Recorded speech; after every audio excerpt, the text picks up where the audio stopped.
But what I did pay attention to is something that New York Times put out this morning, and that is that the orange bastard leads in polls in 5 key states over Biden. Now, this news couldn't be any worse as far as I'm concerned.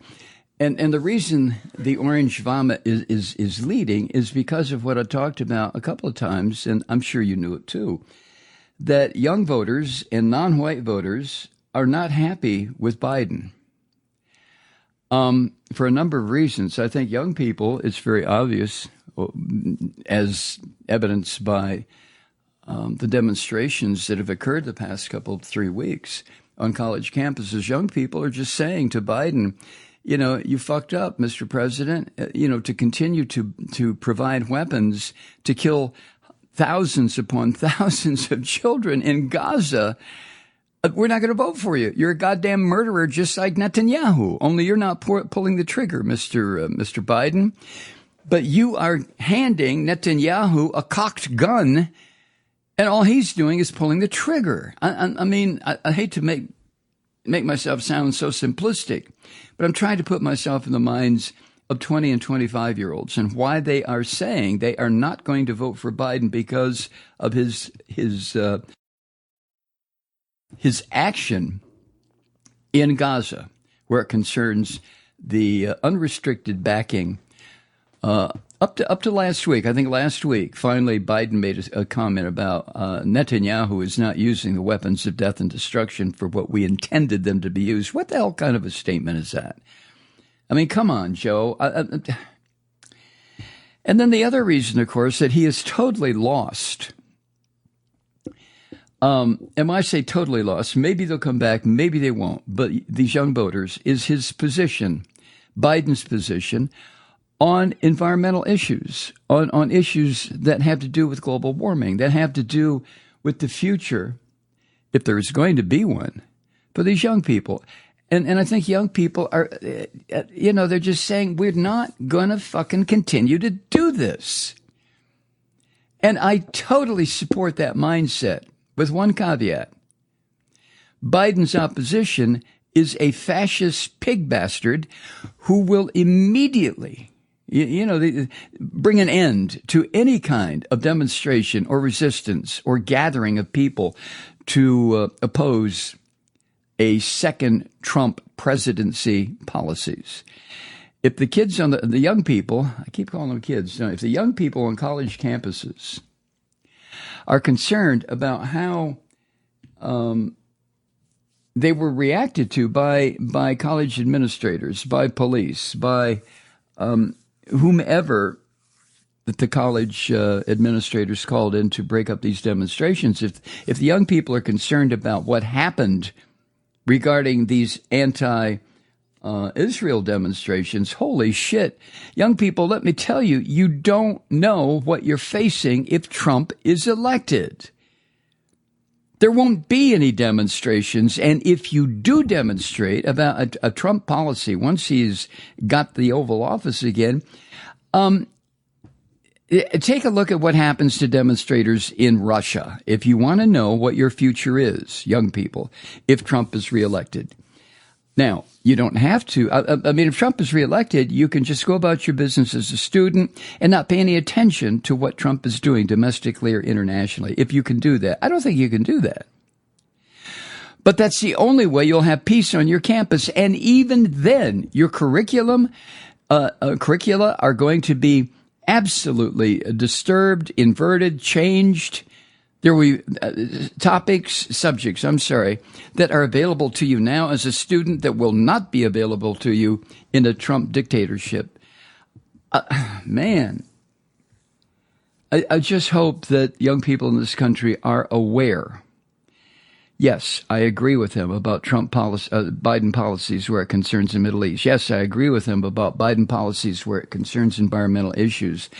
I agree with the young people about so many issues that they're providing resistance because of Biden policies. But Jesus Christ, wake up and smell the tyranny. Look, it's the same old story. You don't wait until the year of a presidential election to decide that you are going to resist the Democratic president. If you don't like him, now I realize that the invasion of Gaza didn't start until October of last year. I get that. But if you are tired of Biden, for example, let's use Biden. If you don't like his policies, you don't like his environmental policies, you don't like his domestic policies, you don't like his international policies, okay, fine, goddamn right. Then start organizing during the first year of his presidency. That's when you start organizing, not during the last year, because there's no time, especially if you have, as Biden's opposition, this Nazi fuck that is there, Donald Trump. I'm sure the young people understand that. But one of the problems, and I speak from experience, one of the problems that young folks have, especially young voters, is they think in the moment, rather than projecting out what a situation will devolve or evolve into over the next 5, 10, 15, 20 years, 25 years. Look, these young kids, these young people who are students, these men and women, they're in their 20s at most, and their early 20s. Actuarially, most of them probably have another half century of life left. And I don't think young people stop and consider what the next decade or the next 2 decades or 3 decades would be like with a dictatorship, with an end to democracy. I realize democracy is a shaky form of government that doesn't give results immediately like a dictatorship would. The problem is results in a dictatorship are always against the people, always. There is never in a dictatorship anything that kind of a fascist government allows that the people can say, oh, well, this is wonderful for us. Look, everything's progressing. That doesn't happen. So I try not, I don't know who listens to this podcast. I don't know what your age is.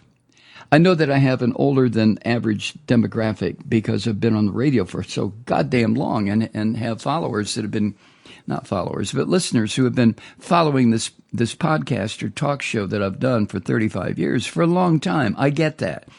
But if young people are listening to somebody, you have got to rise above this particular moment. And I know that sounds like shit. I know it does. How do you rise above the slaughter of 20,000 children? How do you do that? I don't know. I don't know. But there has to be, at least when you go into the voting booth, if you go into the voting booth or approach the voting machine, whatever, on November 5th, if you don't go to vote, or if you vote for a third-party candidate, or however, withhold your vote from the Democratic nominee, you are doing exactly what people did in the 2016 election. You are guaranteeing another Trump presidency, which will be endless until the fucker dies. Do you not understand that? Maybe you do understand it. If you're a young person, you just don't give a shit. Okay. But it's your future. It's goddamn sure not my future. Yo, look, listen. It's not my future. It's not Biden's future. It's not Donald J. Trump's future. I mean, we are temporary. Just let me use those three. Trump, Biden, and me. We are so close to stepping off this mortal coil. Trust me. Now, don't get me wrong. I mean, as far as Biden's health, I guess it's great. As far as Trump's health, what a slob. As far as my health, I don't have any issues. I don't have any problems. But speaking in terms of how long we've been here and statistically how much further we have to go. The time is very limited. Now, I include myself in these three because, I try to use myself as an example. And it's difficult, if not impossible, when you're my age to put yourself in the mindset of a 20-year-old or 25-year-old. But I was there, God damn it. I used to be that age. I used to participate. I've been arrested. I've been tear gassed. I've never been clubbed. But I know the driving force in young people, which is why the fuck are things like they are. We've got to change this. Yes. I agree. Change it. But don't change it for the worse. Hi, Truth Seekers. Mike Malloy here. The Progressive Voices Network brings you commercial-free commentary from today's leading progressive radio hosts and pundits, like me, Mike Malloy, 24 hours a day. I'm not your typical old guy from the 80s or the 90s talk radio host, and Progressive Voices is not your typical talk radio network.